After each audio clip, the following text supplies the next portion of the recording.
ప్రభునందు ప్రియులారా, ప్రభునామమున మీకు వందనములు. ఈరోజు దేవుని యొక్క వాక్య ధ్యానము యోహాను సువార్త 19వ అధ్యాయము 19వ వచనము. పిలాతు యూదుల రాజైన నజరేయుడగు యేసు అను విలాసము వ్రాయించి శిలువ మీద పెట్టించెను. దేవుడు ఈ మాటలు దీవించి ఆశీర్వదించునుగాక.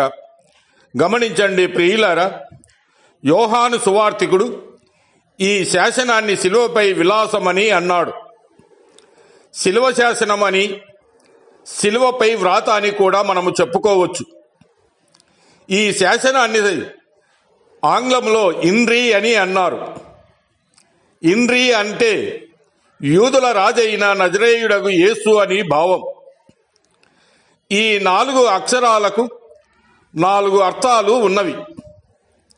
మొదటగా ఈ మాటకు యేసు అని అర్థము. యేసు అంటే రక్షకుడు. యేసు సార్థక నామధేయుడు. తన ప్రజలను వారి పాపముల నుండి ఆయనే రక్షించును గనక ఆయనకి యేసు అని పేరు పెట్టుదురని దేవుని వాక్యము సెలవిస్తూ ఉన్నది. ఎందుకనగా ఆయనే రక్షకుడు, ఆయనే రక్షించునన్న మాట యేసు యొక్క ఔన్నత్యాన్ని, ప్రత్యేకతను చూపిస్తూ ఉన్నది. మానవ పాపాలను యేసే రక్షింపగలడు. ఎందుకంటే ఆయన పాపరహితుడు, ఆయన పవిత్రుడు గనుక.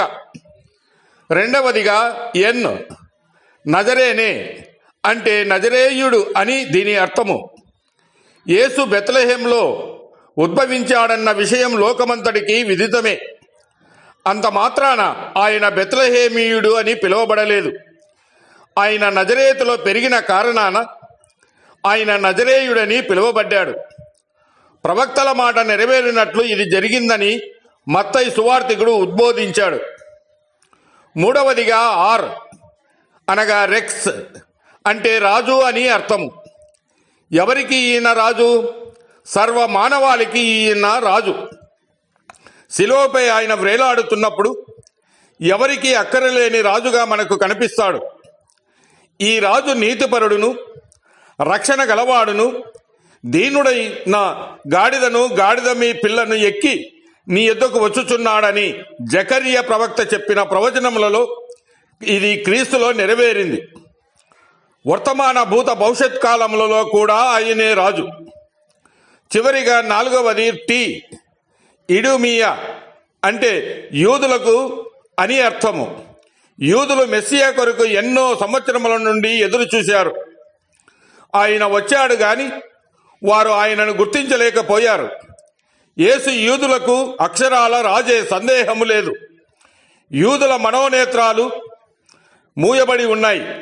రాజుగా ఆయనను వారు గుర్తించలేకపోయారు. కైసరును వారు రాజుగా గుర్తించారే గాని యేసుక్రీస్తును కాదు.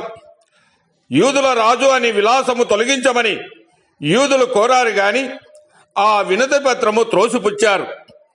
దేవుడు మిమ్మల్ని దీవించి ఆశీర్వదించునుగాక.